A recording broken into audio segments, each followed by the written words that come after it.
来了来了，宝子们，你那里现在几点了？我掐指一算，又到了看成年人节目的点了。七仙女案，想必你听说过，一个女孩杀了7名舍友，还在尸堆里睡了一晚。而今天我们要讲的这位狠人，竟和尸体睡了整整2个月。2017年8月30日，江苏苏州姑苏区一位房东报案，那挨千刀的租客跑了3个月了，生不见人，死不见鬼，最关键的是还欠着房租。据悉，消失的租客叫方倩，29岁，江西上饶人士。他去年5月份的时候租下了这间小平房，今年5月13号，房东打电话催房租，方倩答应3天后就给，谁知1周过去了都没动静，再打电话就直接关机了。因为他之前也经常拖欠，房东以为他躲起来了，也就没太在意，本以为只是找个人的事情，没想到邻居们也2、3个月没见过方倩了。他工作的夜场也反映，最近3个月方倩都没去上过班，大家都以为他是换场子了。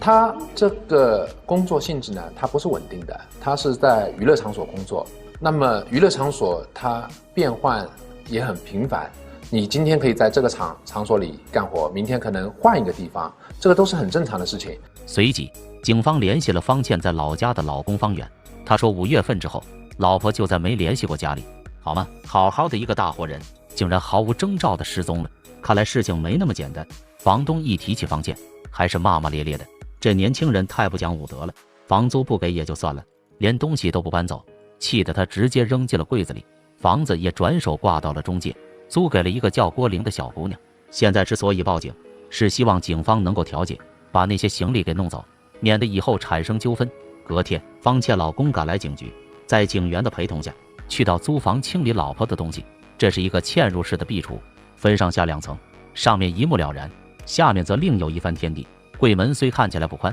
但里边却有一个不小的空间，长3米，宽2米，高1.5米，进去1、2个人完全没问题。门被打开后，方远弯着腰钻进去收拾，不出意外的话就要出意外了。然后就在这个过程中，她丈夫对我们现场的工作人员说，好像是摸到了像头发一样的东西。果然，在柜子的最深处有一个条形棒状物，从头到尾裹着被子，还被胶带死死地缠住，2头各有一个黑色塑料袋，像极了一具木乃伊。费尽力气拨开层层包裹物，侦查员的胃也随之翻江倒海。不出意料，里面就是一具高度腐烂的尸体，扎堆的苍蝇宝宝在上面爬来爬去。最早分析至少几个月，因为从他那个尸体腐化的程度，尸体干燥的程度，在那个又是这样炎热的环境下，我们当时判断这个尸体时间不是1天2天的问题，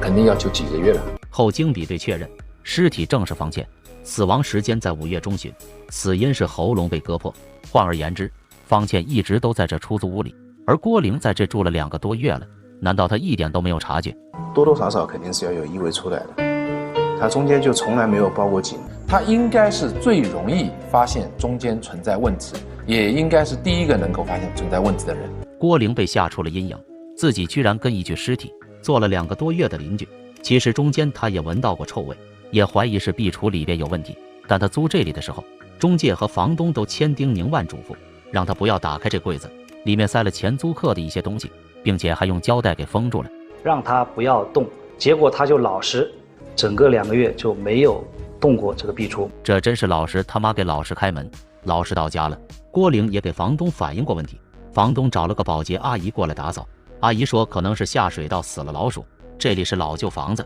加上梅雨季节很潮湿，难免会有些霉臭味，所以阿姨也没打开壁橱。经阿姨这么一清理，再加上郭玲平时也有做卫生，屋里的物证痕迹基本没了，附近的监控也因时间太久早被覆盖掉了。尽管如此，侦查员还是对现场做了全方位勘查，功夫不负有心人，终于在一个角落里发现了一卷没用完的胶带，上面有一枚完整的指纹。我们认为打开柜子能在胶带上留下这枚指纹的，应该就是凶手。警方随即对进出过这屋的人进行了指纹比对，包括房东、郭玲、中介等等，但没人的能匹配得上，因此他们的嫌疑暂时被排除。很快，通过走访得知，方倩的私生活十分混乱，邻居经常看见她带不同男人回家，尤其是有个已经能当她爷爷的卤蛋。找到这个卤蛋后，他承认与方倩有地下关系，但5月初2人就闹掰了，因为他发现方倩还和别人打情骂俏。那男的叫潘桃，潘桃毫不避讳跟方倩的关系，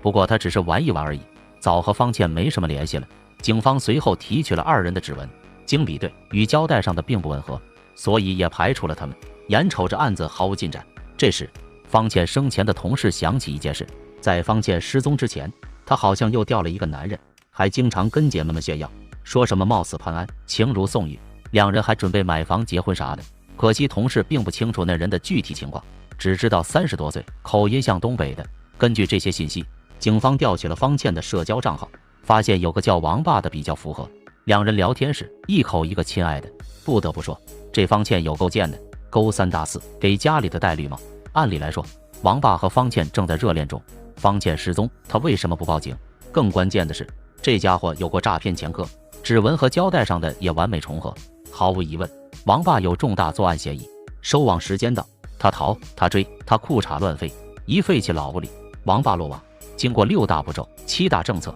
他十分爽快认罪了。动机嘛，总结起来就俩字：舔狗。2016年春，一个发情的季节，30岁的小伙子王爸认识了29的小姑娘方倩。你是风，我是沙，活在一起是烂泥巴。他们相恋了。方倩卖力扮演一个温柔的女人。那一次，他说袜子破了，而方某非但帮他买了袜子，还帮他买了整套的衣服。而王爸也配合演着一个有钱人，方倩要什么就买什么，甚至还每个月给他3000块。只不过谎言终有戳破的一天，方倩本就是个物质女，王爸也不过是个3流厨子。矛盾彻底爆发的那天早上，方倩指着王爸的鼻子破口大骂，还扬言自己有的是男人。张3、李4、王5，要多少有多少，让王爸滚出他的世界。那一刹那，王爸的怒火倾泻而至，抄起菜刀嘎了这女人。29岁，香消玉殒，你就说他作不作？